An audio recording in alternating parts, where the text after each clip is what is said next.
جب ہم اپنی زندگی میں کسی چیز کو بہت مانگ دیتے ہیں نا اور وہ چیز نہیں مل رہی ہوتی تو ہم دعا کرنا چھوڑ دیتے ہیں۔ ایسا نہیں ہے کہ ہمیں اپنی دعا پہ یقین نہیں ہوتا، بس اب ہمت باقی نہیں رہتی، ہم اپنے اندر ہی کمپرومائز کر دیتے ہیں، اس چیز کے بغیر ہی روکھی سوکھی زندگی گزارنے کو تیار ہو جاتے ہیں۔ لیکن ایسا نہیں کرنا چاہیے، ہمیں اپنی قید کو انجوائے کرنا آنا چاہیے، کیونکہ ہم ایک بے رونق سی زندگی دے کر دوسرے انسان کی زندگی کو حسین نہیں بنا سکتے۔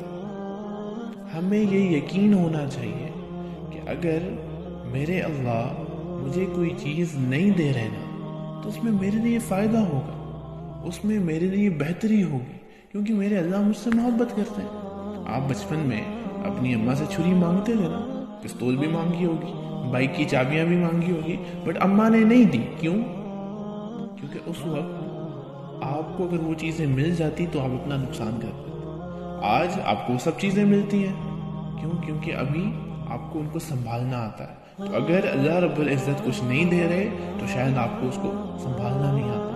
اللہ دیں گے، ضرور دیں گے، لیکن وقت کے ساتھ۔